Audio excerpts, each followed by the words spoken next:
Değerli izleyenler, birlikteliğimiz devam ediyor ve sabah saatlerinde de ifade ettiğim gibi bugünkü stüdyo konuğumuz Güzelyurt Belediye Başkanı Sayın Mahmut Özçınar bizlerle birlikte. Kendisiyle birlikte programımıza başlıyoruz. Güzelyurt çok önemli. Adanın kuzeyi için de çok önemli. Özellikle canlandırılması yönünde bir takım çalışmalar da var yatırımlar noktasında. Hafta sonu Turizm Bakanı Müsteşarı'nın bir açıklaması vardı. Bir turizm bölgesi haline getirebiliriz diye. Sayın Özçınar'a bunu da soracağız ama tabii önce hemşerilik meselesini soracağım elbette ki. Yunan Cumhurbaşkanı'yla hemşeri de oluyoruz yavaş yavaş. Hoş geldiniz Sayın Özçınar. Öncelikle çok teşekkür ediyorum efendim. Çok yoğun bir dönemden geçtiniz. Evet. Güzelyurt Portakal Festivali öncelikle mükemmeldi. Onu söyleyelim. Bizler de ziyaret etme fırsatı bulduk arkadaşlarımızla. Çok güzeldi. Öncelikle hakkınızı bir teslim edelim. Sonra başlayalım. Evet, öncelikle tabii ki bugün Kuzey Kıbrıs Türk Basının günü. Tüm emekçi basın mensuplarını kutluyorum gün itibariyle. Tabii sizin de ifade ettiğiniz gibi sözlerimize gerçekten bizi rahatsız eden, inciten bir karar gerçekten belediye açısından.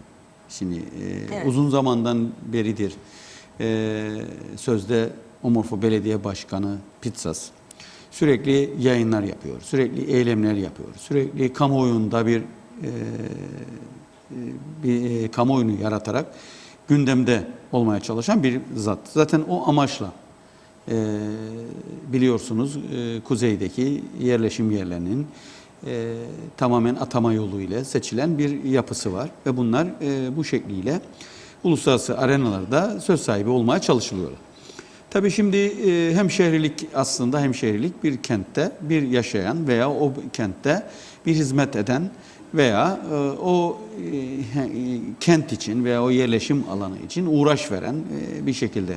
Şimdi Yunanistan Cumhurbaşkanı Güzelyurt için ne yapmış? Önce onu sorgulamamız gerekir. Tabii bunun yapması için bir ünvan veriliyor aslında. Bu da işin ne kadar siyasi boyutta bakıldığını göstermek istiyoruz. Şimdi Yunanistan demektir ki Güzelyurt'la ilgili ısrarlı bir duruşu vardır. Bunu ispat etmek için görüşme sürecinde mülkiyet başlığının da gündeme atıldığı bir günde böyle bir olayı getiriyor ve 12'sinde de inanıyorum yarın ona bu beraatın verilmesi töreni olacak. Adaya ziyaret ettiğinde verilecek.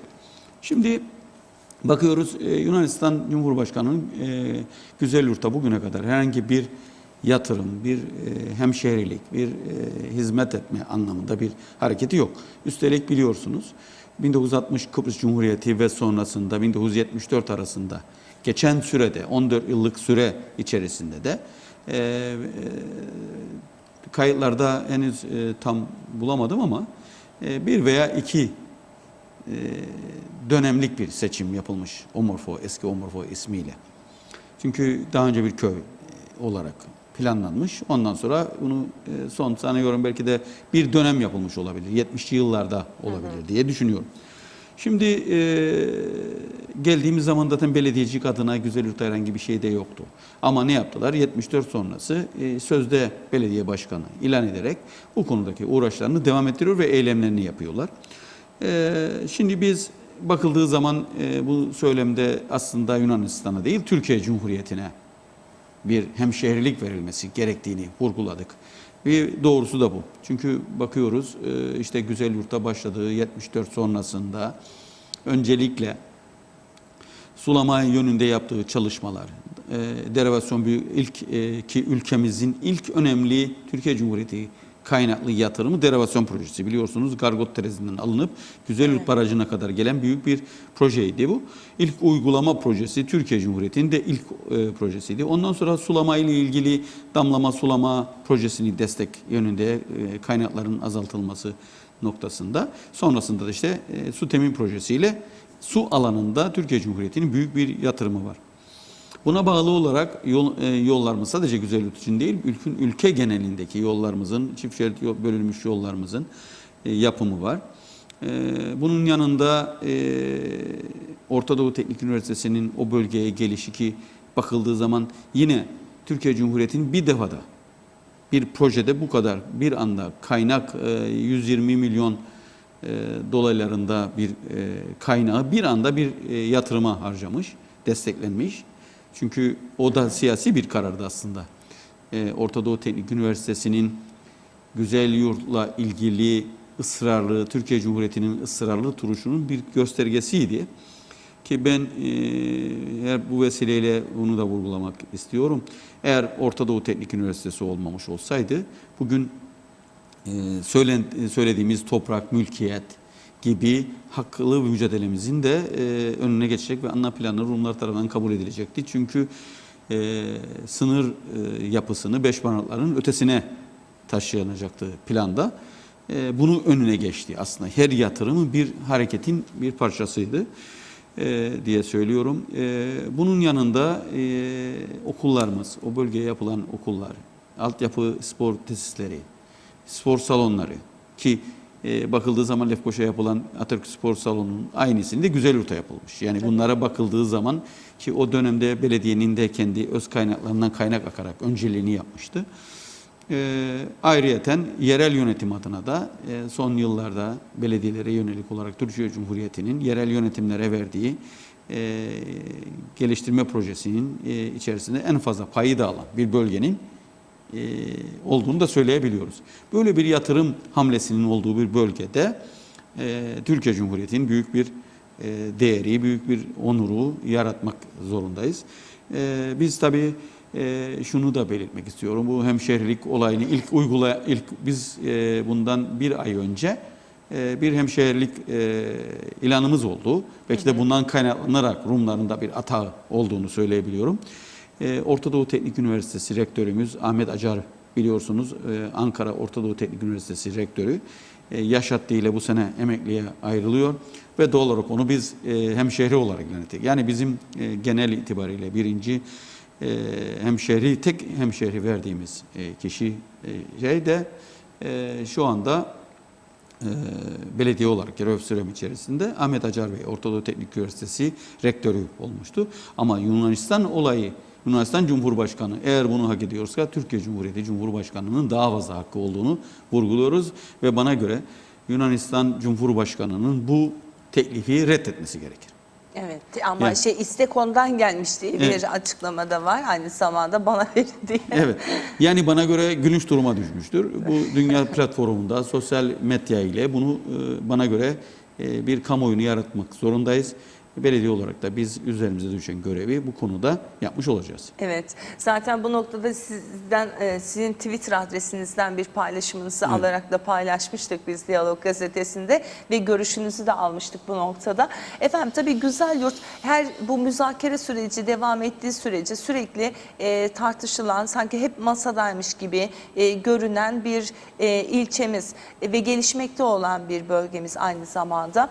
Oradaki insanlar evet Baf'tan göçmen olarak gelmiş olabilirler ama 74'ten sonra doğan kişiler aslen Güzelyurtludur. Evet. Dolayısıyla bölgedeki atmosfer nedir Sayın Başkan şu anda? Yani zaman zaman güneyden bir takım açıklamalar geliyor, işte Güzelyurt verilmezse Kıbrıs'ta bir çözüm olmaz.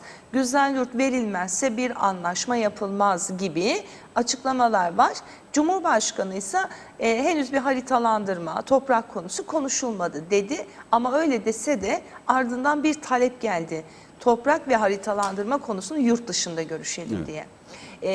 Öncelikle bu yurt dışında görüşülmesi meselesine nasıl bakarsınız? Onu soralım. Yani normal karşılanabilir mi yurt dışında bu adada olan bir toprağın veya haritalandırmanın görüşülmesi? Sızma olur falan filan dedi ama sızma her yerde olabilir. Evet. Şimdi tabii Cidem Hanım şöyle olaya bakmak gerekir. Niye Güzelyurt? Şimdi Güzelyurt önemli. Ülkemizin en geniş kıyı şeridinin Körfez bağlamında konum olarak, stratejik olarak Batı Akdeniz'e doğru uzanan kapısı. İkinci önemli noktası verimli tarım arazilerinin olduğu bölge. Üçüncü ki bana göre en önemlisi yönü de aküferin %75'lik kısmının o bölgede oluşu. Şimdi biliyorsunuz güneyde aküfer zayıflığı var. Zafiyeti var. Yani aküfer, güneyin aküferde su biriktirme şansı yok stratejik olarak da. Ve doğal olarak tamamen göletlere dayalı bir su temin yapıları var.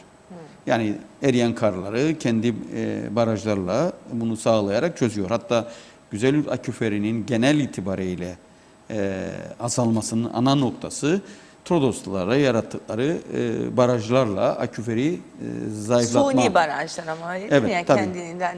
Evet. Yapılan barajlarla sağlanır. Doğal olarak Türkiye Cumhuriyeti Temin Projesi de bakıldığı zaman 50 yıllık su ihtiyacını Kuzey Kıbrıs Türk Cumhuriyeti'nin sağladığı zaman aküferin de bu bağlamda yükselmesine neden olacaktır. Yani herhangi bir kuraklık ülkede söz konusu olduğu zaman, baktığınız zaman bu kuraklığın ötesinde yağış da olmayacağına göre güneyin su kaynakları itibariyle oldukça zor duruma düşeceği bir gerçek. Doğal olarak ne istiyor? Ben aküfere hükmetmek istiyor aslında. Güzelyurt'un binasınadır, ağacınadır, portakalına değildir. Stratejik olarak Evet. düşünüyor. Doğal olarak Türkiye Cumhuriyeti de eğer ben bu vesileyle şunu da veriyorum. Türkiye Cumhuriyeti'nin 1974'teki haklı müdahalesinin ötesinde ki konumuyla şimdiki konum arasında oldukça daha stratejik olarak baktığını da görebiliyoruz. Çünkü burada bir yatırım yapmaktadır. Buraya bir planlama yapmaktadır. Buradaki düzeni sağlamaktadır. Doğal olarak Türkiye Cumhuriyeti'nin çıkarları veya ülke çıkarları ve Türk çıkarlarını bir noktada kesiştiği bir nokta oluşmuştur. Ve Türkiye Cumhuriyeti'nin 1974'ten daha fazla sahiplenme duygusu Kıbrıs için mevcut. Çünkü Orta Doğu'daki gelişmeler, enerji hatlarının Kıbrıs üzerinden geçiş noktası oluşu hep bunu birbirine bağlayarak Türkiye Cumhuriyeti'nin buradaki olaya daha net sarılması söz konusu olabiliyor.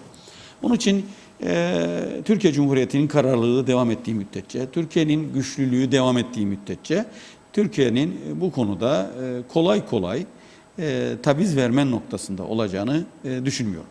Bunu açık yürekle söyleyebiliyorum. Zaten baktığın zaman Sayın Erdoğan'ın, Cumhurbaşkanı Erdoğan'ın da söylemlerinde Güzelyurt'la ilgili net ifadeleri var. Güzelyurt'u vermeyin dedi. Evet, ben biliyorsunuz amfiteyatro projesinin uygulandığı dönem açılışında kent üzerinden uçuşta ki ondan sonra da biliyorsunuz güneye yönelik olarak da stratejik noktalarda yönelik de yatırımlar devam etmektedir. Bu bizim ne kadar kararlı olduğumuzu ortaya koyuyor. Aslında biz bu konuda fazla gündeme alarak bunu sanki de bir tedirginlik havasından kurtarıp Güzelyurt'ta yeni güzel şeyleri konuşmamız gerekir. Şu anda yeni bir üniversitemiz kent merkezinde oluşuyor. Sayın Turizm Müsteşarımız güzel bir açılım yaptı ki uyanma noktasıdır.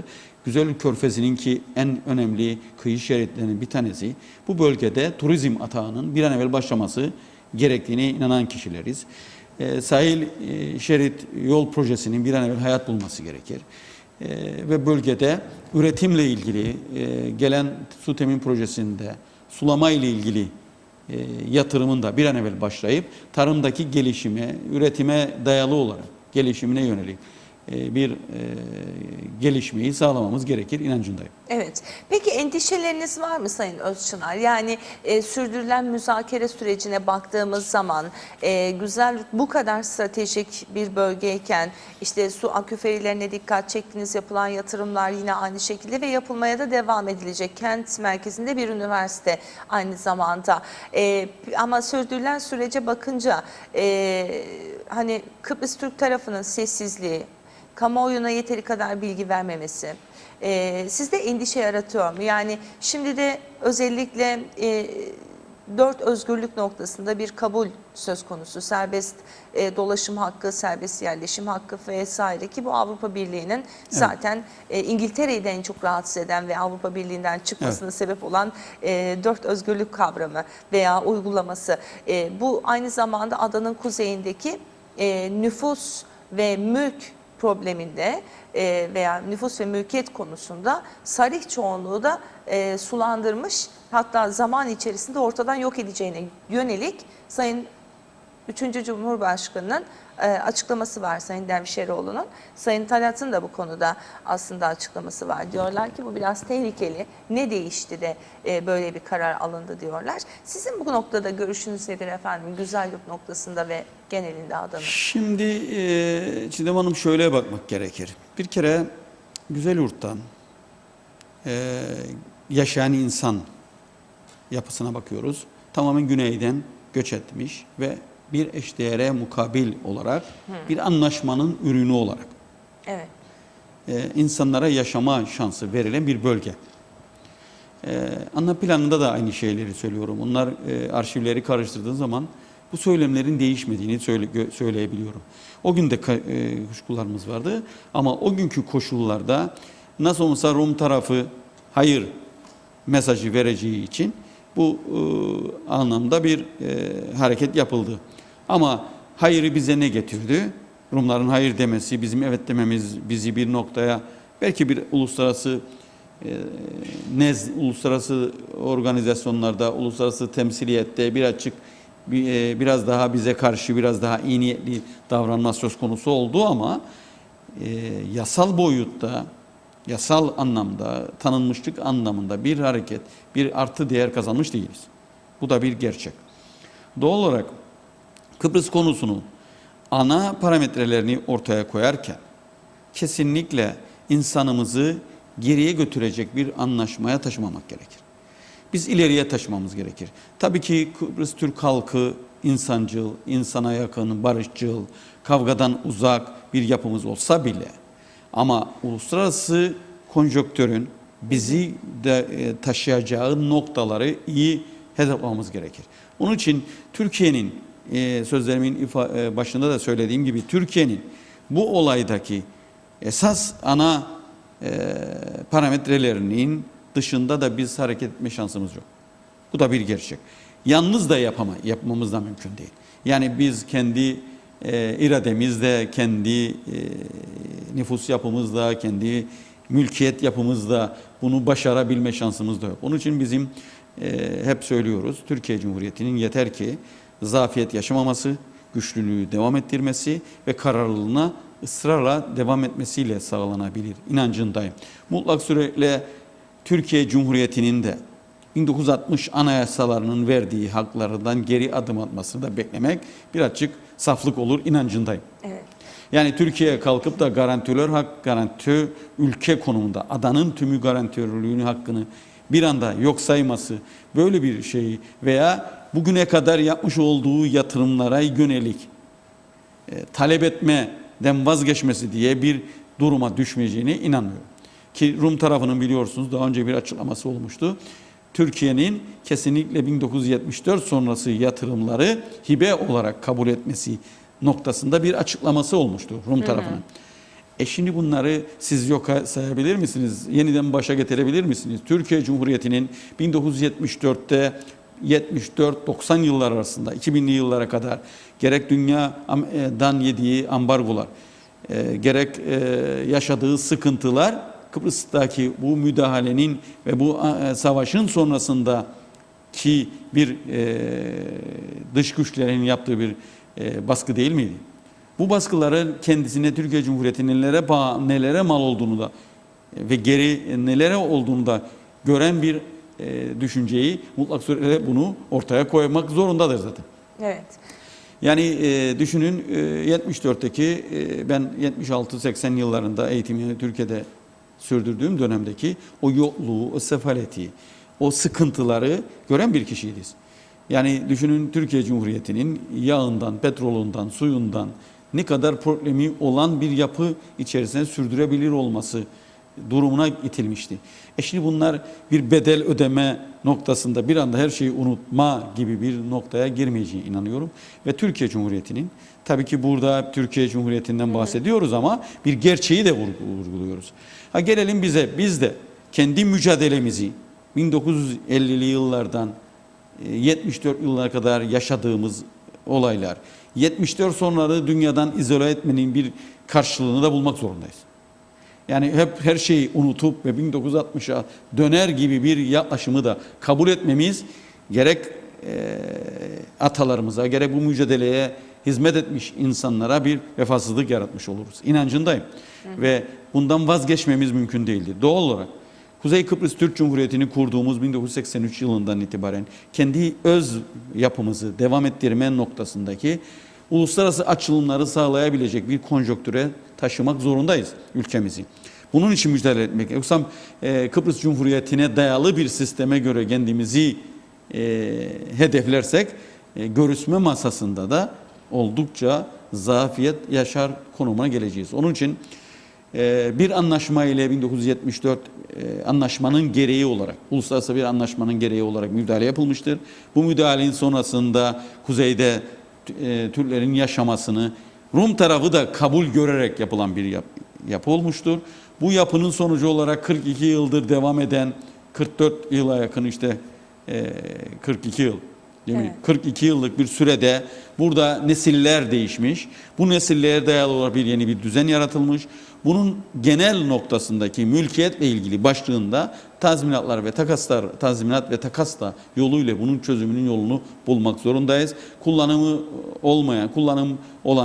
Kullanımı yapılmamış arazilerinde birinci derecede bir taviz konusu yaratılarak sağlanabileceği inancındayım. Bu da sınır yapısıyla düzeltilebilir inancındayım. Çünkü insanımızı bir daha göç yollarına taşımamız ne derece doğru olabilir? Şimdi Güzelyurt örneğine baktığınız zaman Güzelyurt'ta 1974'e kadar Rumlar 1960-74 14 yıllık bir süre. Oysa biz 42 yıllık bir süre yaşamışız. 42 yılda yaptıklarımız yeni bir yatırımdır.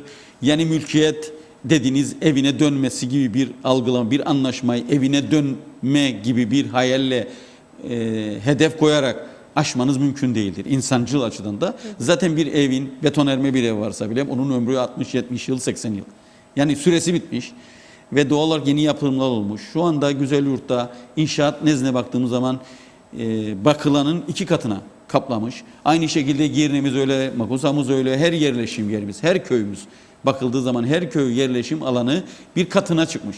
Ve doğal olarak böyle bir yapıda tazminatın veya takasın ötesinde bir anlaşmanın toprak başlığında aşmamızın mümkün olmayacağını söyleyebiliyoruz. Çünkü bunun daha sonra telafisi mümkün olmayan çatışmalara vesile olabilecek bir yapı söz konusu olabilir. Çünkü biz yerel yöneticiyiz. Yerel yöneticinin insanların ne kadar bu mülkiyetle ilgili ne kadar çatışmanın çok kolay ulaştığını görebiliyoruz. Aynı ailede yaşayan insanların bile çatışma yarattığını görebiliyoruz. Yoksa siz birbirinin içerisine insanları koyacaksınız ve mülkiyetle ilgili işi çözeceksiniz. Böyle bir şey yok. Doğal olarak bunun bir an evvel tazminat ve takaslarla bunu aşmanın yolunu aşmamız gerek. Zaten bugüne kadar yapılması gereken öncelik noktası bu olması gerekirdi. Tazminat ve takaslarla bunu aşmamız gerekir. Değer yapıları değişmiştir. Yani 1974 değeriyle şu andaki değeri oluşturan faktörleri kim yaratmıştır? Buradaki yatırımlar yaratmıştır. Girne'nin 1974 değeriyle şimdiki değeri arasında ne kadar fark olduğunu görüyor. Bakın Güzelyurt'ta 1974'te gelindiği zaman bir dönüm narenciye alabilmeniz için 75 bin puana ihtiyacınız vardı. Yani güneyde 75 bin puanlık bir kaynağı verip bir dönüm narenciye bahçesi alabilirdiniz. Girne'de bir dönüm araziyi almanız için de 10.000 TL, 10.000 puan ihtiyacınız vardı. Bakın 7 kat daha düşüktü. Güzelyurt'a göre 7 kat. Şimdi bakıyoruz ters olmuş. 75 olmuş. Örnek 75 7 katı 10 katı Girne olmuş. Güzelyurt'un değeri de bir o kadar da altında durmuş. Ama Güzelyurt'ta mülkiyet değişimleri yavaş oluyor. Niçin oluyor? Çünkü güneyde eşdeğere karşı alındığı için, güneydeki malı daha değerli olduğu için insanlar elindeki arazileri tutuyor. Onun değer artışını bekliyor. Böyle bir yapıda nasıl siz çözümü, mülkiyet başlığındaki sorunları aşacaksınız? Gerçekten karmaşık bir sorun. Bu karmaşıklığı çözebilecek ancak mali boyuttur, maliyettir. Bu maliyeti çözebilecek mevzi için isterse bu anlaşmaya taraf olan, bu anlaşmanın arzulayan insanların veya ülkelerin buna destek olması gerekir. Evet. Peki Sayın Özçınar, merak ediyorum. Mesela 1974'te mi? 74'ten önce mi göç başlamıştı tarih olarak? 74'te yani. 74'te başladı. Peki nüfus oranı neydi? Hatırlıyor musunuz? Yani Biliyor musunuz? Rumların genel itibariyle Rumları 5.000-6.000 dolaylarında bir nüfusu vardı orada. 5.000-6.000. Yani merkez baktığınız zaman, köy itibariyle baktığınız zaman ilçe sınırlarına 25-30 bin civarında bir rakamdı. Hemen hemen aynı rakamı tutuyor zaten. Peki Kıbrıslı Türklerin nüfusu neydi Baf'tan geçti? Şimdi işte gelenler hemen tamamen o. Şimdi bakın bizim bölgede, ilçede... Bir nüfus artışı oldu mu yani? Yok, bölgede? genelde Oldu zaten mu? genel ilk gelindiği zaman boş evlere yerleşim sağladığı için güneydeki nüfus zaten doldurulmak suretiyle yapıldı. Hatta şöyle bir yapı oldu Güzelyurt'ta genel itibariyle bakıldığı zaman Baf'tan ve Limassol. Mesela Güzelyurt merkezde Limassol %25'te Limassol'u geldi. Yani Girne'de küçük olduğu için Girne sığmadığı için yani insanlara bir yer verilmediği için Limassol'dan değeri de yüksek olduğu için insanlar Limassollu olup da Güzelyurt'a yerleşen insanlar oluştu. Yani, mesela Binatlı olduğu gibi şeye yerleşti. Güzelyurt merkeze Limassol'un hemen bir mahallesi gibi. Yani 2 kilometrelik bir mesafe Limassol merkezden bir mahallesi gibi. Bugün mahalle gibi oluyor. Ve en gelişmiş bölgesi oldu şu anda orası. Ayrıyeten Baf'ın olduğu gibi Baf'ın aynı şekilde Ayenli, Aydınköy, bugün Malya dediğimiz bölge, Kandu, Piskobu yani güneyde esas ana Limassol kazasının içerisinde olan ana yerleşim köyleri de hep o bölgeye yerleşti. Yani demek istiyorum, yani ciddi bir mağduriyeti Tabii. aslında göç anlamında mal, mülk, işte ne bileyim ekip biçilen araziler olsun veya yatırımlar olsun ciddi mağduriyeti aslında Kıbrıslı Türkler yaşadı. Tabii bu o dönemde göçte. öyle yani gelip şimdi ve yıllarca bu mülkiyet yerleştiğimiz yerinde sürekli pazarlık konusunda oluşu, sürekli bunu gündemde taşıyarak insanları yatırım hamlesini de başka bölgelere yatırmasına vesile oldu. Peki biz Güzelyurt'ta yatırım yaparak veya işte Rumların terk ettiği evleri olsun veya bilmem neleri olsun bunların hepsini güçlendirdik. Daha da iyi duruma getirdik. Evet. Yıkılmaya yüz tutmuş olan binaları yeniden inşa ettik. Daha konforlu, daha çağdaş bir şekilde. Dolayısıyla ciddi maddi olarak da yatırımlarımız oldu. Evet. Güneyde bırakılan Kıbrıslı Türklerin bırakmış olduğu, bakın siz de saydınız, Limassol'da olsun, işte Baf'ta. Ayani'de, Baf'ta olsun, birçok bölgede bırakılan evler olsun, mezarlıklar da dahil olmak üzere. İnsanlar ailelerinden ölüp gidenleri de orada bırakıp geldiler. Dolayısıyla bunların durumu nedir? Yani biz baktık, güçlendirdik, çağdaşlaştırdık, üstüne ek olarak binalar yaptık. Ya şu anda örnek yıkmadık. veriyorum. Yani şu anda bir örnek Orta Doğu Teknik Üniversitesi'ne yapılan yatırım Rumların baktığı Güzelyurt'taki tüm değerin yani Kat be kat üzerinde. Şu anda yeni bir üniversite yaptığım zaman yeni bir bölüm. Sosyal yani Güzelyurt'ta hiç yapılmamış, hiçbir yatırım yapılmamış gibi algılamak şeyden Doğru. artık kurtarılmak gerekir. Biraz önce ben saydım yani. Bakın Türkiye Cumhuriyeti'nin tekrar ediyorum. En büyük birinci yatırımı Güzelyurt bölgesine Lefke'den başlayıp Güzelyurt şeye kadar gelen derivasyon projesi. İlk başladığı ana proje. İkinci önemli damlama sulama, tarımda gelişimiyle ilgili önemli bir. Şu anda su temin projesi. Orta Doğu Teknik ilk kez Türkiye Cumhuriyeti'nin bir defada en fazla kaynak akıttığı proje. Yani proje bazına bakıyoruz. Hepsi hemen hemen Güzelyurt'ta yerleşmiş.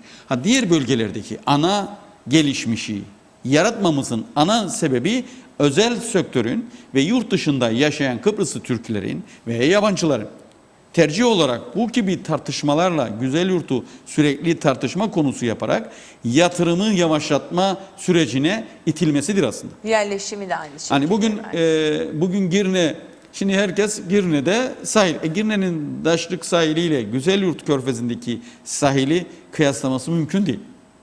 Kıyaslamak mümkün değil. Evet. Yani bu kadar önemli gemi konağı, Yeşilırmak, su rezervlerinin olduğu yer, kaynaklar, yeşili, insanlar yurt dışından geldiği zaman, ilk girdiği zaman bölgeye ne kadar ferah bir yapıya ulaştığını görebiliyor. Biz bunun stratejik olarak, belki de biz kendi stratejik hatalarımızın bir ürünü olarak yaptık.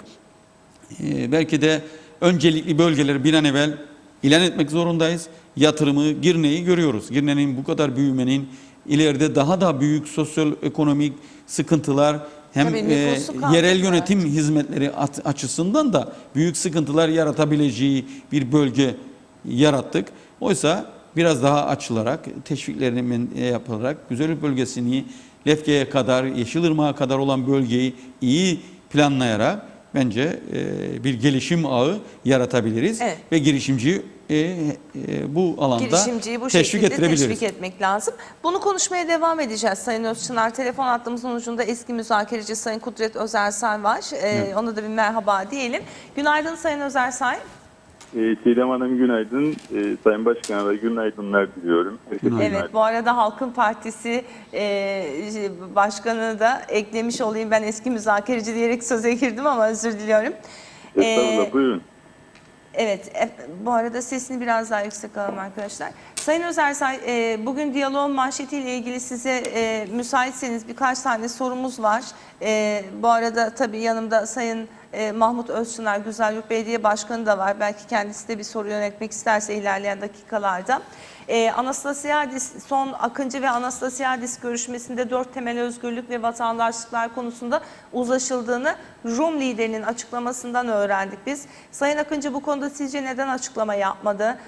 Kendisiyle tabii ki ona sormak isterdik ama herhalde müsait değildir. Sizce neden açıklama yapmadı veya yapması gerekmez miydi bu noktada? Bu kadar işte güneyden açıklama geliyor, yazılı basın yazıyor, köşe yazarları soruyor, biz televizyon programcıları soruyoruz. Buyurun efendim. Şimdi eğer bu yönde bir uzlaşma iki lider arasında varsa tabii ki Sayın Cumhurbaşkanı'nın bir açıklama yapması gerekir ve gerekir. Yalnız dün akşam sosyal medya ortamında da bunu yazmaya çalıştım. Görebildiğim kadarıyla ortada ya bir yanlış anlaşılma var ya da Rum liderinin söylediğini Rum basını farklı bir biçimde yansıtıyor. Yani ortada iki liderin özgürlükler konusunu görüştüklerine ilişkin açıklamaları var. Sayın Akıncı'nın açıklamasında da özgürlükler konusunu ve seçme seçilme hakkına ilişkin konuları ele aldıklarını söylemiş sadece. Güzelyurt'un yani toprak ayarlaması tartışmalarının dışında sadece o ifadeleri kullanmış. Ona baktığımızda Anastasiadis'in söylediğiyle Sayın Akıncı'nın söylediği arasında bir fark var gibi görünüyor ama Rum basınında çıkanlar ile Sayın Cumhurbaşkanımız arasında söylediği arasında ciddi bir fark var.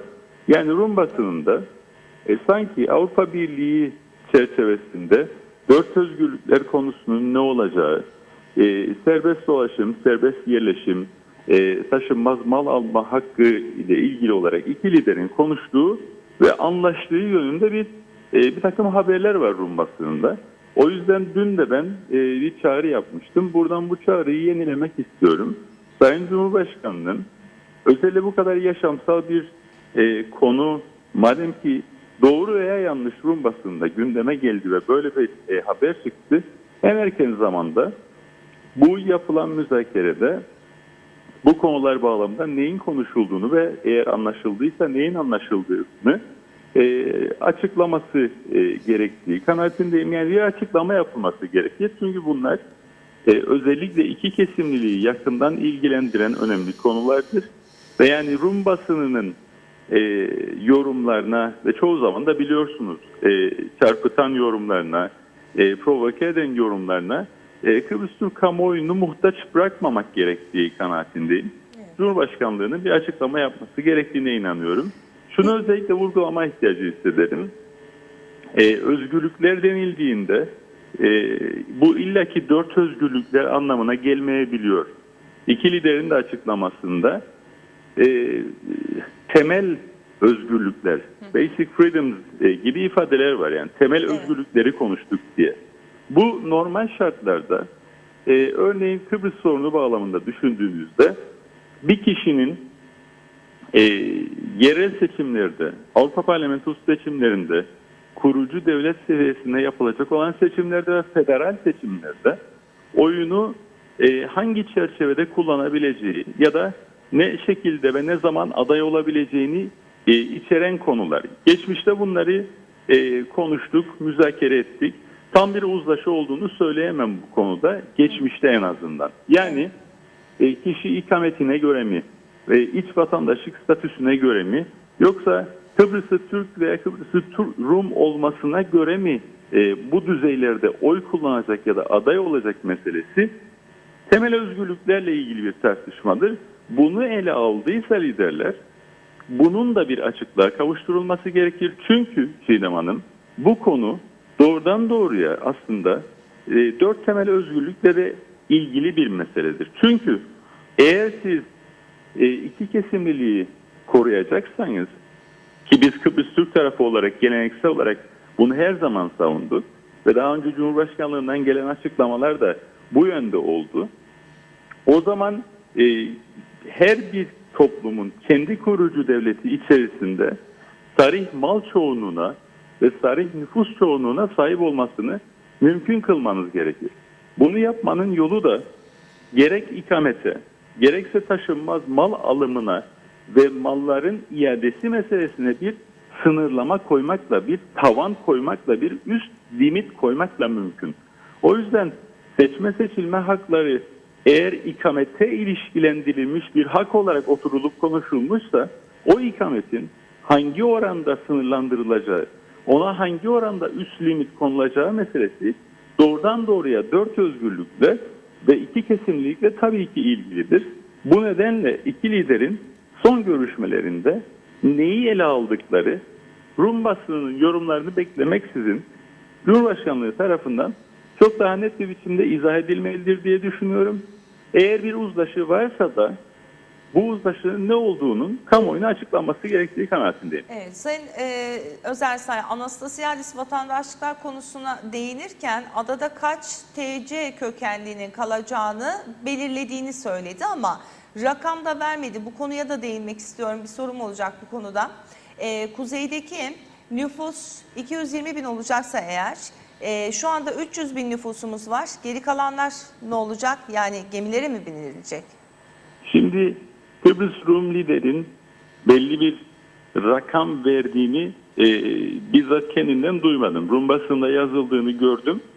Ama burada mesele şudur. Bir kere vatandaşlık konusu bağlanırken 2010 yılı ertesinde biz Kıbrıs Türk tarafı olarak bir rakam üzerinden konuşmadık. Sadece şunu söyledik. Kuzey Kıbrıs Türk Cumhuriyeti'nin bütün vatandaşları, bakın rakam istiyorsanız Kuzey Kıbrıs Türk Cumhuriyeti'nin toplam bütün vatandaşlarının toplam sayısını size söyleyebiliriz. KKTC'nin bütün vatandaşları Birleşik Kıbrıs'ın vatandaşı olmalıdır pozisyonunu savunduk her zaman masada. Dolayısıyla kimsenin KKTC vatandaşları arasında bir ayrım yaparak işte şu kadarı KKTC vatandaşlarının sadece şu kadarı Birleşik Kıbrıs'ın vatandaşı olsun ama diğer kısmı olmasın gibi bir pazarlığa bence kimse, özellikle anlam planından sonra geçen bu kadar yıldan sonra böyle bir pazarlığa oturamaz ve oturmamalıdır. Ben böyle bir pazarlığın yapıldığını düşünmüyorum açıkçası.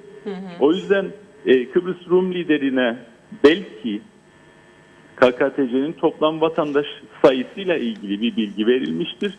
Ama Rum basınında çıkan bu haberlerden hareketle bazı KKTC vatandaşları Birleşik Kıbrıs'ın vatandaşı olmayacak denilebilir mi, ondan emin değilim. Yani şunu söylemeye çalışıyorum. Ben vatandaşlık konusunun bir rakam üzerinden müzakere edilmesini hem şahsen doğru bulmuyorum hem de Halkın Partisi olarak biz bütün Kuzey Kıbrıs Türk Cumhuriyeti vatandaşlarının eğer bir çözüm olursa insanlar arasında bir ayrım yapılmayacak şekilde hepsinin, bütün vatandaşlarımızın Birleşik Kıbrıs'ın vatandaşı olması gerektiğini savunuyoruz. O 4'e 1 oranı denilen şeyin bir kere hiçbir yerde, dünyanın hiçbir yerinde oturulup da işte bir ortalık kurulacak. Dolayısıyla sizin vatandaşlarınız en fazla bizim vatandaş sayımızın işte 4'te 1'i kadar olabilir, daha fazlası olamaz gibi bir oranı kimse kabul edemez. böyle bir oran kabul edilmesi mümkün değil. Ha, şu yapılmış olunabilir. Belli bir tarihten sonra ortaklığı kurdunuz, ortaklık yürürlüğe girdi. Ortaklığın yürürlüğe girişi ertesinde verilecek olan yeni vatandaşlıklar, yani bir kez ortaklık kuruldu ve devam ediyor. Bakanlar Kurulu kararıyla ondan sonra verilecek olan vatandaşlıklarla, yeni vatandaşlıklarla sonradan adadaki nüfus dengesinin bozulmasının önüne geçilmesi için bir oran belirlenmesinden bahsedilebilir. Ki geçmişte buna benzer bir şey 1960 anlaşmalarının içerisinde vardı. Ama onda da öyle oranlar üzerinden gitmek insan hakları açısından çok uygun değil. Çünkü bir kere biliyorsunuz insanların doğumuna ya da çoğalmasına herhangi bir kişinin müdahale etmesi söz konusu olamaz. Burada olsa Bakanlar Kurulu kararıyla telsik yöntemiyle, yani belli bazı şartları sonradan yerine getiren insanların Bakanlar Kurulu kararıyla, idarenin işlemiyle sonradan vatandaş yapılmasına bir oran belki konuşulmuş olunabilir. Onun dışında bir oran konuşulduysa bu zaten insan hakları açısından da uygun bir şey değildir. Evet. Efendim, Rum basını 4 özgürlük konusunda uzlaşının kuzeyde Türklerin nüfus ve toprak çoğunluğuna dayandırılmadığını açıkladı. Siz de sarih çoğunluktan bahsettiniz. Mülk ve nüfus konusunda Anastasiadis bunu yalanlamadı. İlginç olan Sayın Akıncı da yalanlamadı açıkçası. Böylesi bir uzlaşı gerçekten varsa kuzeyde Türklerin çoğunlukta olacağını iddia edebilir miyiz? Yani eğer Türkler kuzeyde azınlığa düşerlerse o zaman iki bölgeli, iki toplumlu bir çözüm mü olacak? Yoksa Kıbrıs Cumhuriyeti'ne yama mı? Öyle bir durumda iki kesimlilik diye bir şey kalmaz Nidem Hanım. Evet. Yani burada önemli olan şey nedir? İki kesimliliği bir takım yüzeysel düzenlemelerle sağlayamazsınız. İki kesimliliği sağlamanın yolu daha önce Birleşmiş Milletler Güvenlik Konseyi'nin de onayladığı, anlamını onayladığı iki kesimliliği, yani her bir toplumun kendi bölgesinde sarih nüfus çoğunluğuna ve sarih taşınmaz mal çoğunluğuna sahip olması anlamına gelen iki kesimliliği sağlamanın yolu bellidir. Bir kere bir taraftan gelip diğer kurucu devlette ikametini kurabilecek olan kişilerin sayısına bir sınırlama getirilmesi gerekir. Yani ikametin sınırlandırılması, ikamete bir tavan uygulaması, ceiling dediğimiz tavan uygulaması konulması şarttır. İkincisi, bir kurucu devletten gelip diğer kurucu devlette taşınmaz mal satın alabilecek olan kişilerin bu hakkına da bir sınırlama ya da bir düzenleme getirilmesi gerekir. Aksi halde iki taraf arasındaki ekonomik fark devam ettiği sürece toplumlardan bir tanesi diğer toplumun taşınmaz malını satın alma yoluyla bütün bu dengeleri alt üst edebilir. Bir üçüncüsü de bu mülkiyet uyuşmazlığını çözmeye çalışırken iade denilen seçenek var ya, iade seçeneğini önemli oranda sınırlamamız ve buna bir üst limit, yani tavan koymamız gerekir. Bunu yapmazsak 1974'ün öncesinde %80'ler civarında Kuzey Kıbrıs'ta bulunan taşınmaz malın 74 öncesi mal sahibi Kıbrıslı Rumlar olduğu için özel mülkiyet açısından söylüyorum. Bunu yapmazsak, yani iadeye ciddi bir sınırlama koymazsak o zaman da iki kesimlilik gerçekleşmez. Şimdi sorunuza dönüyorum. İki kesimliliğin gerçekleşebilmesi için gerek mülkiyette gerekse nüfus açısından sarih bir çoğunluğa ihtiyaç vardır. Bunun aksi yönünde bir uzlaşı söz konusuysa ya da bu yönde bir uzlaşı söz konusuysa bu Kıbrıs meselesinin özüdür aslında, iki kesimliliğin özüdür aslında. Dolayısıyla Cumhurbaşkanlığından bu konuda net bir açıklama gelmesi gerekir. Ben şahsen bugün böyle bir açıklamanın geleceğine inanıyorum. Çünkü böyle bir uzlaşı varsa, yani Rum basınında yazdığı gibi işte böyle bir çoğunluğun olmayacağı bir uzlaşıya varıldı gibi bir durum varsa ki bence böyle bir durum olamaz ve olmaması gerekir. Cumhurbaşkanlığından bu yönde bir açıklama gelir ve konu netleşir diye düşünüyorum. Umuyorum, yani bugün de bu çağrıyı yapıyorum. Evet. Yani önemli bir meseledir. Rum basını bunu manipüle etmiş olabilir, istismar ediyor olabilir. Dolayısıyla erken bir zamanda Cumhurbaşkanlığından bu konuda bir açıklama yapılması gerektiğini düşünüyorum. Evet efendim, şunu sormak istiyorum. Sayın Mahmut Özçınar şu anda yanımızda, Güzelyurt Belediye Başkanı ve konuştuklarımızı elbette ki kendisi de takip etti, bir takım notlar da aldı ama programa başlarken konuştuğumuz konu Güzelyurt elbette doğallığında ama Güzelyurt'a gelen kişilerin, halkın Baf'tan göçmen geldiğini ve bir daha göç etmek istemediklerini de ifade etti Sayın Özçınar. Siz Güzelyurt konusunda ne düşünüyorsunuz efendim? Güneyden yansıyan gelişmelerde Güzelyurt konusu da yeniden gündeme getiriliyor. Sizin bu konuda düşünceniz nedir? Şimdi Kıbrıs Rum tarafının sürekli olarak belirli bir bölgeyi ve özellikle Güzelyurt'u ya da Kuzey Kıbrıs Türk Cumhuriyeti'nin belli bazı bölgelerini böyle toprak ayarlamasında cepteymiş gibi, buraları zaten almış da başka nereleri alacakmış gibi davranmasına müsaade etmemek gerektiği kanaatindeyim. Çünkü günün sonunda bir toprak ayarlaması müzakeresi yapılacak. Evet, bu 6 başlıktan bir tanesidir, doğrudur. Ama bu toprak ayarlaması yapılacak diye daha önceki bir plan içerisinde geçen bir bölgenin illaki otomatik olarak verileceğini varsaymak ne müzakerenin anlamıyla bağdaşır ne de Kıbrıs Türk halkına yapılabilecek olan bir şeydir bu. Yani şunu söylemeye çalışıyorum. Hiçbir yerle ilgili olarak bunun içerisinde Güzelyurt'ta söz konusudur. Burası zaten verilecek efendim diye bir yaklaşımla müzakere yapılmaz. Rum tarafının böyle davranmaya da hakkı yoktur. Kıbrıs Türk tarafı da bu algının yaratılmasına müsaade etmemelidir diye düşünüyorum. Ama çok daha önemli bir nokta var Çiğdem Hanım. O da şudur. Maalesef bu ülkenin yöneticisi olduğunu iddia edenler yönetim zafiyeti yaratarak kendi yarattıkları yönetim zafiyetiyle müzakere masasında belki bizler Güzelyurt'u vermedik ama kendi yarattıkları yönetim zafiyetiyle Güzelyurt'un içinin boşalmasına neden olup Güzelyurt'u müzakere masasında değil dışarıda aslında vermiş oldular. Ve yani ortada bir yanlış varsa, ortada bir hata varsa bugüne kadar bu bölgeye gerçek anlamda değerinin karşılığının verilmemesi, hizmet götürülmemesi olmuştur. Yani eğer bizim insanımız bu bölgede gerek işsizlik, gerek altyapı yatırımlarındaki eksiklik, gerek merkezi hükümetin buraya gerekli önemi vermemesi nedeniyle biz kendi insanımızı belki Güzelyurt çözüm bağlamında verilmedi ve Kıbrıs Türk tarafının elinde kaldı ama kendi insanımızı o bölgede tutamadık Çiğdem Hanım. Ve Güzelyurt'ta yaşayan insanların büyük bir kesimi bu bölgenin dışına göç ettiler. İnsanlar orada kendi yakınlarını mezarlıklara defnetmekten çekindiler. Bu önemli ölçüde ülkemizin yöneticilerinin bugüne kadar göreve gelmiş olan özel merkezi hükümetten bahsediyorum. Yani belediyeler düzeyinde de söylemiyorum. Kendi zafiyetleri ve yanlışlarının bir sonucudur. O yüzden bugün bazı siyasilerin çıkıp da efendim işte güzeli verilemez demelerinin halkın nezdinde bir karşılığı yok, bir anlamı yok.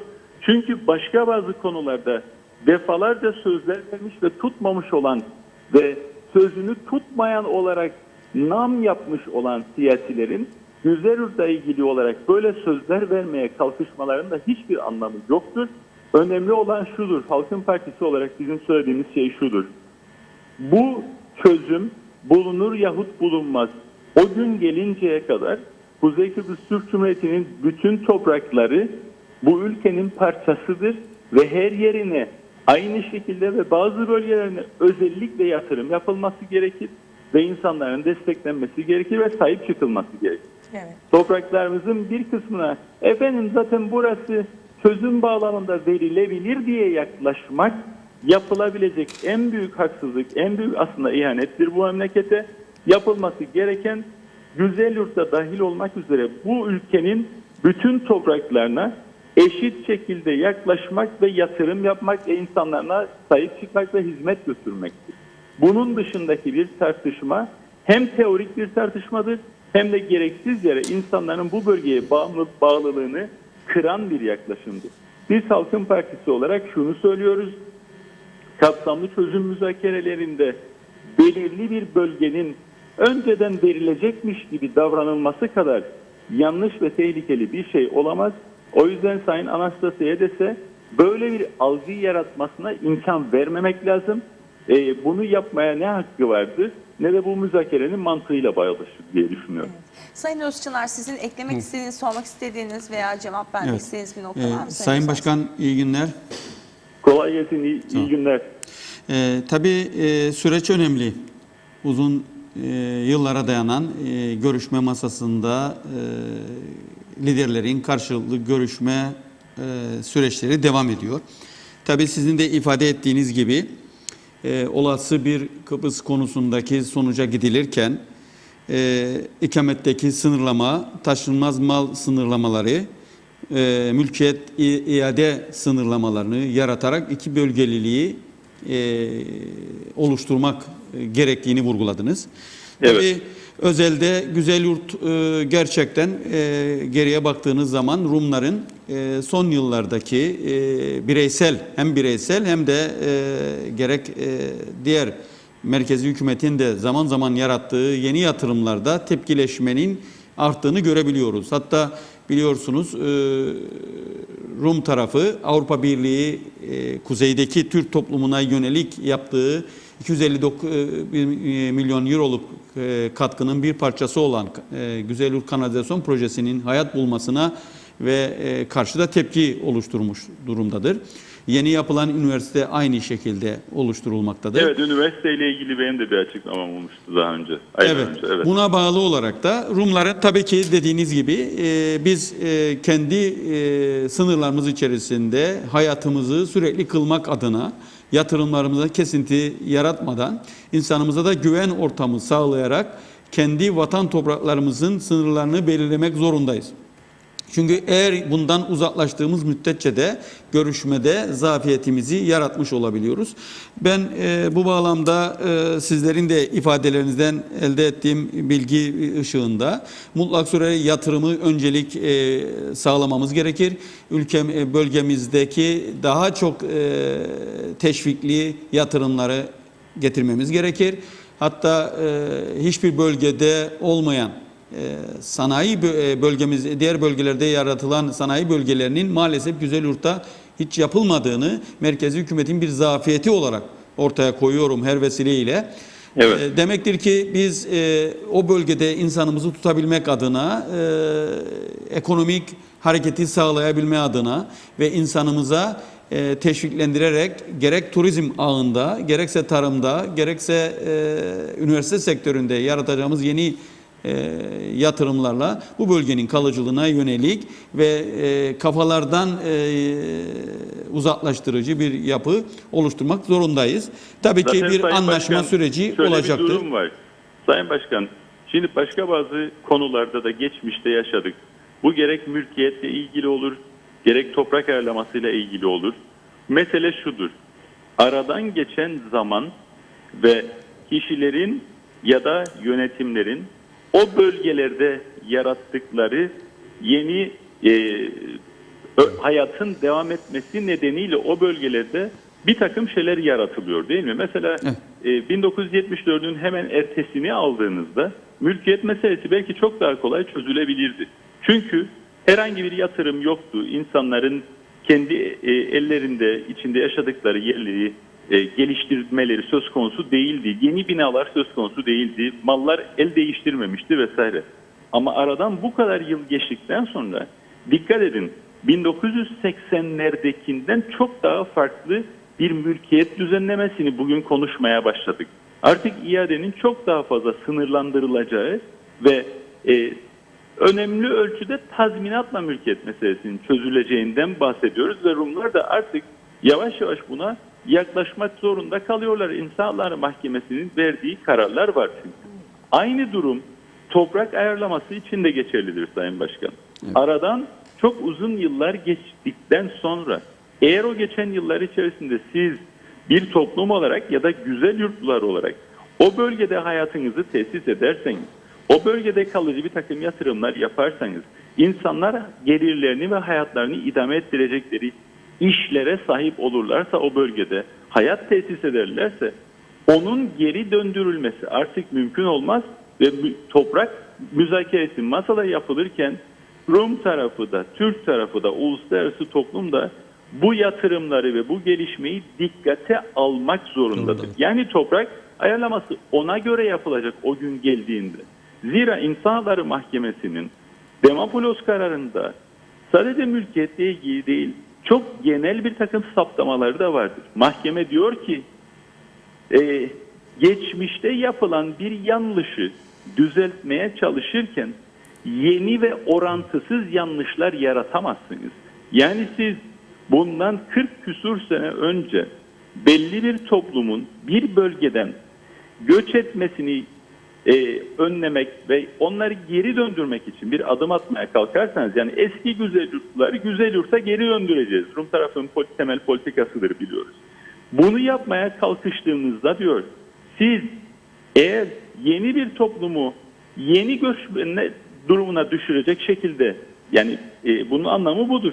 Eskisini düzelteceksiniz diye yeni ve orantısız yanlışlar yaparsanız bu zaten yeni insan hakları ihlallerini doğuracak demektir. O yüzden biz Kıbrıs Türk tarafı olarak şunu hızla ama makul ve planlı ve dengeli bir biçimde, yani bir oldu bittiği yaratmak için değil, çevreyi katlederek değil, gerçekten o bölgenin yani Güzelyurt'un halkının ihtiyaçlarına cevap verecek şekilde iş imkanı yaratmak, yatırımı artırmak ve insanların o bölgede kökleşmesini sağlayacak tedbirleri bir an önce hayata geçirmek zorundayız. En başta söylediğimiz bir kez daha tekrarlama ihtiyacı hissediyoruz. Maalesef bugüne kadar özellikle hükümete gelenler bunu yapmadılar. Hatta bunun aksini yaptılar. Gerek Karpaz'la gerek Güzelyurt'la ilgili olarak vatandaşı yanıltıcı bir takım sözler verdiler ve bu sözleri tutmadılar maalesef. O yüzden böyle işte bilmem Güzelyurt verilemez diye naralar atmalarının içi boştur. Önemli olan verilip verilmeme meselesi, müzakere meselesi, Cumhurbaşkanlığının yürüttüğü bir şey değil. Sen hükümet olarak hükümetteysen Güzelyurtluların gerçekten orada hayatını devam ettirebilecekleri ve kökleşebilecekleri yatırımları yapacaksınız. Zaten öyle bir durumda Güzelyurt verilmez. Evet. Dolayısıyla içi boş söylemler ve sözler değildir önemli olan. Oraya yapılacak olan yatırımdır diyorum ben. Peki, çok teşekkür ediyorum Sayın Özersay, programımıza ben koyduğunuz teşekkür ederim. katkı. Size iyi yayınlar, çok sağ olun. Başkan'a selamlar. Tamam. Peki. Efendim tabii Güzelyurt gerçekten çok önemli. Sizinle konuşurken anlam planı dönemine de atıfta bulundunuz az önce. Sayın Özersay'ın yaptığı değerlendirmeler, sizin yapmış olduğunuz değerlendirmeler, dikkat çektiğiniz yatırımlar gerçekten çok önemli. O dönemde de yatırımlar vardı. Bu dönemde de gelişerek ve çoğalarak devam ediyor çok şükür. Peki yeni bir plan ortaya çıkarsa, çünkü Sayın Cumhurbaşkanı'nın yaptığı bir açıklama vardı. Haritalar ve özellikle toprak konusunun garantiler son konu, ondan bir önce konuşulacak demişti ve şimdi de yurt dışında konuşalım diyor. Demek ki artık sona doğru gelindi mantığı ortaya çıkıyor bu açıklamalara bakıldığında. Şunu merak ediyorum efendim, Güzelyurt'un verilebileceği bir anlaşma metni yine ortaya çıkarsa anlam planında olduğu gibi. Buna Güzelyurtlu yine yes be annem der mi? Şimdi Özersay Sayın Başkan aslında sözlerinin son cümlesinde çok önemli bir noktaya değindi. Evet. Öyle bir anlaşmayı yapmak zorundasınız ki yeni tahribatlar olmasın. İşte eğer siz şu an koşulları dikkate alırsanız ve bir anlaşma masasında böyle bir noktaya giderseniz zaten o kalıcı bir anlaşma söz konusu olamaz. Zaten biz anlam planında da söylemiştim. Eğer belki ilk anlaşma kabul edilmesi halinde yerinden ara bölgelerin tahliyesi yapıldıktan sonra ikinci hamle başladığı gün kavga başlar demiştim. İkinci gün kavga başlar çünkü insanlar o zaman neye uğradığını, ne olacağını şey yap. Şimdi benim arşivlere baktığım zaman Güzelyurt'un o dönemdeki insanların ne şekilde basın yoluyla olsun, kamuoyunda, mitinglerle ne şekilde yanıldığı da bir gerçek. Tabii buna Türkiye Cumhuriyeti'nin de Sayın Cumhurbaşkanı o dönemdeki hükümetin de çağrısı da önemli bir faktör olmuştur. Şimdi güzel 1974 değil aslında. 2004'te değil, şu anda 2016'dayız. Geçen bu süre içerisinde insanların tekrardan bu yapıya tekrardan hiç sayarak, bunları yok sayarak oluşabilecek bir anlaşmada tazminat ve takasla bunu bir noktaya taşıma şansınız da güçleştirir diye inancındayım. Doğal olarak insanlarımızın bu süreç içerisinde mutlaka bir anlaşmaya ulaşmamız gerekir. Bu anlaşma sürecine ulaşırken de şunu söyleyebiliyoruz. İnsanlarımızın mümkün mertebe az yerinden oynatılması gerekir. Evet. Yani insanların yerinden oynatmadan ve sözlerimin arasında da söylemiştim. Tamamen mülkiyeti öncelikle verilmesi gereken, tamamen devlet mülkiyetinde olan ve boş olan bölgelerin öncelikle kullanılması gerektiği inancında olduğunu söylemek istiyorum. Belki de o rakamsal şeyi de yakalayabiliriz. Çünkü bakın Güzelyurt aslında hep göz ardı edildi. Rumlar eski yani 70-60'lı dönemlerden başlayan bir sürecin gereği olarak Güzelyurt'u talepleri hep bugüne kadar geldi. Her ne kadar da hükümetleri de suslasak bile, yani bu bölgeye yatırım yapmasak bile psikolojik olarak da Rum tarafı bunun üzerine insanlar üzerine çünkü sonuçta devlet bir noktaya kadar özel sektörün, dediğim gibi bugün Girne gelişiminin ana noktası kimdir? Dıştan gelen yatırımcıdır. Dışta yaşayıp da tatilini burada geçirmek insanlar ve yabancıların aldığı mülklerle bir mülkiyet değeri artmıştır. Sadece bize kalsa bu kadar gelişimi de sağlayamaz. Yani bu da bir realite. Bugün baktığınız zaman dıştan yatırımcı gelmese 1 veya 2 veya 3 veya 4 tane otelimiz olurdu. Evet. Dıştan gelen İngilizler, yabancılar yerleşime girmeseydi işte şu andaki çoğu yapılaşmalar olmazdı. Değerimiz bu kadar yukarıya çıkmazdı. Doğal olarak değer artışı dıştan gelen özel girişimcilerin de bir gereğidir. Ama şunu vurgulamamız gerekir. Biz yine de yatırımları düzenli, çevreyi de koruyarak yaratmak zorundayız. İşte biraz önce söyledim, sözlerimin arasında da ifade ettim. Güzelyurt Körfezi'nin turizme açılmasının yolunu bulmamız gerekir. Tarımdaki çeşitliliğe, gelen su ile tarımdaki ürünü çeşitliliğe, üretim, dış pazarlar bularak satmamızın yolunu bulmamız gerekir.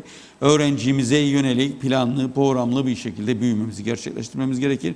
Aslında Güzelyurt şanslı aslında. Diğer bölgelere göre ne şekilde? Türkiye'nin en gözde üniversitesi Güzelyurt'ta. O bir marka. Bu markaya yönelik olarak yeni üniversiteleri ancak boyutunu büyütmeden, mevcutları koruyarak ve geliştirerek sağlamamız hem oradaki yaşama şeklini de sürdürebilmemiz gerekir. Bu da önemlidir. Çünkü artık şunu yaratmamız gerekir. İnsanımıza güvenle bakabileceği bir 21. yüzyılı yaşatmamız gerekir. Tabii ki süreç devam edecektir. Bu sürecin içerisinde görüşme masasında mutlak sürekli pazarlıklarda olacaktır ama Rum tarafının bu yapısıyla, bu istenciyle ve her olaya bir bahane surarak bu anlaşmaya sonuçlandıracağına inanmak istesek de inanmıyoruz. Mümkün değil diyorsunuz. İnanmıyoruz. Yani ben Rumların kesinlikle bu anlaşmanın bir noktaya ulaştıracağına hedefi olmadığını görüyoruz. Tabii görüşme süreci, görüşmeciler bunun için vardır. Bunu yaratacaklar ama sonuçta onların idealleriyle bizim ideallerimizin bir noktada kesişebileceğine inanmak mümkün değildir. Her ne kadar iki toplumlu yapılarla bunu hızlandırsak dahi sonuçta ne kadar çatışma kültürü yaratacağımızı da görebilen kişileriz. Çınar merak ediyorum. Mesela zaman zaman biz de yazıyoruz, ihbarlar alıyoruz gazetemize, televizyonumuza. Mesela Rumların Adana kuzeyine geçerek işte bu ev benimdir, tırnak içerisinde söylüyorum. Bu ev benimdir, işte ben evimi ziyaret ediyorum, işte geldi biz buraya geleceğiz, siz de çıkıp gideceksiniz, hazırlanın, toparlanın gibi tahrik edici bir takım ziyaretleri gerçekleşiyor. Güzelyurt'ta da oluyor mu bu tarz şeyler? Yani şimdi, oldu mu acaba? Şimdi fazla biliyorsunuz yani Rum 74 sonrası buradan ayrılan insanlar şu anda zaten 16 yaşının altında veya 20 yaşında olan en fazla 20-25 hadi 30 yaşında olsun 40 yaşında olsa 40'ta geçse 82 yaşına bağlıyoruz. Yani yeni nesilde oldukça zayıf. Bu biraz daha uzaması halinde zaten yeni neslin güzel yurtu bilmesi, güzel yurtta yaşama arzusunun azalacak. Ama Duygusal bir bağ yok. idealler, aşırı uçlar oradaki insanları kafalarında bir sürekli ne yapıyor? Vurgulayıcı hareketler yapıyor. Yani ben güneyden gelen bir kişiyim. Çocuklarıma güneyi özlem duyduran, oradaki varlığımız, oradaki bizim vatan toprağı gibi algılayarak duruşumuz olmamıştır. Kıbrıs Türk halkında yok. Ama Rum tarafında bu söylemlerde, okullarda, kiliselerde sürekli yapılıyor. Önce buradan uzaklaşmak gerekir ve sözlerimizin başında ifade ettiğim gibi Pavlopoulos'un, yani Yunanistan Cumhurbaşkanı'nın böyle bir anlayışı önce kendisi kabul etmemesi gerekir. O ne yapıyor? İşte bu duyguları pençirtiriyor. İşte Yunanistan da bizimle beraber, biz Yunanistan'la güzel yurtu alacağız.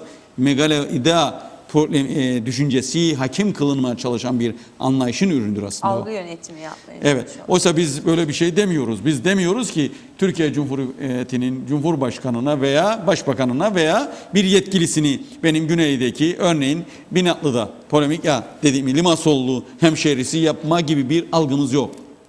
Peki Bunu Sayın önce Başkan, ortadan kaldırmamız gerekir aslında. çok önemli bir konuya değiniyorsunuz. Şunu merak ediyorum. Mesela bu benzer bir olay adanın kuzeyinde olsaydı, siz Güzelyurt Belediye Başkanı olarak çıkıp şöyle demiş olsaydınız: biz davet ettik Türkiye Cumhuriyeti Cumhurbaşkanı veya Başbakanını, hemşerilik beraatı vereceğiz Güzelyurt Belediyesi olarak veya belediye başkanı olarak. Adanın kuzeyinde nasıl tepkilerle karşılaşırdınız? Güneyde Yunan Cumhurbaşkanına Güzelyurt hemşeriliği verilmesi konuşulurken Şimdi hiçbir tepki yok çünkü. aslında biz şöyle bir teklif yapabilirdik. Yani diyelim ki Limasol'u hemşehrisi yapmak gibi algı. Yani Sayın Cumhurbaşkanı bunu kabul etmesi mümkün değil. Yani bu teklifi getiremezsiniz Türk tarafına. Onu anlatmaya çalıştım ben. Yani biz bir teklif yapacaksak gerçekçi, realitelere dayanan ve bir ürünün sergileyeceği bir yol. Onun için biz diyoruz ki bugün beraat verilecekse o bölgeye, o yaşayan insanlara en fazla hizmet eden veya onun savunan insan kesimine taşımamız gerekir. Bana göre doğru yönü bu. Onun için bu algıyı getirdik ama kalkıp da güneydeki veya Baf'ın hemşehrisini, Sayın Tayyip Erdoğan'ı, Recep Tayyip Erdoğan Cumhurbaşkanı'nı Baf'ın hemşehrisi ilan edelim gibi bir duygu. Olursa bir dernek oluşturalım veya bir kurum oluşturalım. Güneyde yaşayanlar, göç edenler derneği ismini burada zikretmek istemediğim dernek bazında da söylemek istiyorum. Yani bir dernek oluşturduk ve dedik ki Güneyde Yaşayanlar Derneği. İsmini de koyduk ve çağırdık. Dedik ki Türkiye Cumhurbaşkanı'na Baf'ın hemşehrisini verelim veya anahtarını verelim gibi. Zaten bunu teklifi getirseniz kabul etmez. Yani bizim Türk anlayışında bu yok. Evet. Ama karşı tarafın düşüncesinin hakim kılındığı yapıdır aslında.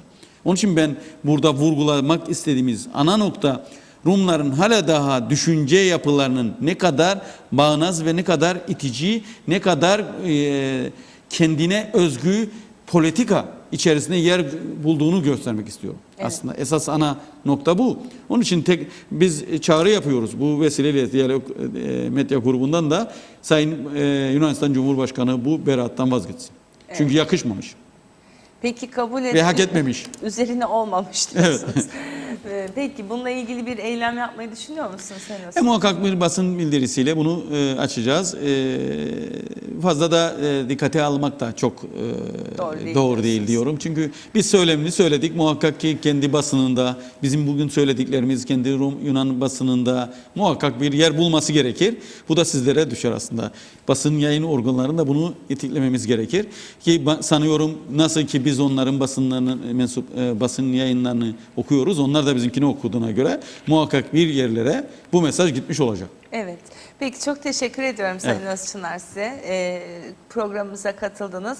İlk kez Diyalog TV'de programa çıktınız bu arada. Ayrıca teşekkür ediyorum size bunun için de. İnşallah gelecek programlarımızda da büyüyen Güzelyurt ve gelişen Güzelyurt'la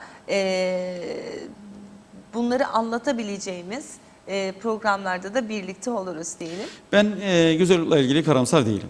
Evet. Önce onu belirtmem gerekir. Güzelyurt eninde sonunda hak ettiği ilgiyi, hak ettiği hizmeti, hak ettiği yaşantıyı bulacaktır ve aranan bölge olacaktır. Hele hele plansız büyüyen, kontrolsüz büyüyen kentlerimiz, yerleşim alanlarımızda yaşayan insanlar buralardan kurtulup bizim kentimizi, bölgemizi tercih etme noktasına gelecektir. Biraz da rahatlığımızdan, içinde bulunduğumuz konuyu insan olarak da ekonomik boyutların dışında rahat olduğumuzu belirtmek istiyorum. Evet. Çok teşekkür ediyorum. İnşallah böyle ilerleyen zamanlarda güzel yurtlu gençler için de TOKİ örneği gibi bir Şimdi örnekle... aslında ben görüşme sürecince Sayın Özersay'la bir şeyi paylaşmıştım. Bu vesileyle bu demek. Şimdi güzel yurt aslında altyapısı tamamlanmış bir kent. Altyapısı tamamlanmış bir kenti sınırlayarak genel itibariyle yayılmadan aynı maliyet itibariyle insanlarımıza maliyet gidermeden yenileme projesi, kenti yenileme projesine girmemiz gerekir. Ama bugün bunu söylesek Rum tarafı bunu hemen farklı boyuta yapacak ve sıkıntılar olacak gibi algılara girecek. Aslında yenileme projesi güzel yurta yakışıyor. Yakışan bir kenti de yaratmak için yenileme projesini bir açık teşvik alsak ve fazla büyük meblağ değildir.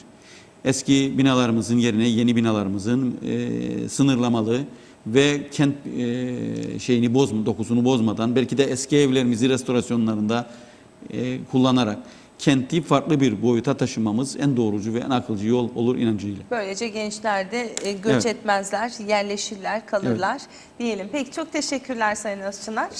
Görüşmek temennisiyle diyelim. Değerli izleyenler, bugün için de birlikteliğimizi burada noktalıyoruz.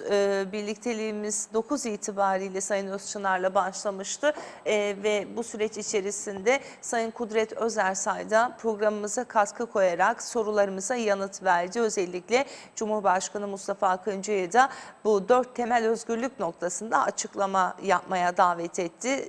Kamuoyunun bunu bilmeye hakkı var dedi.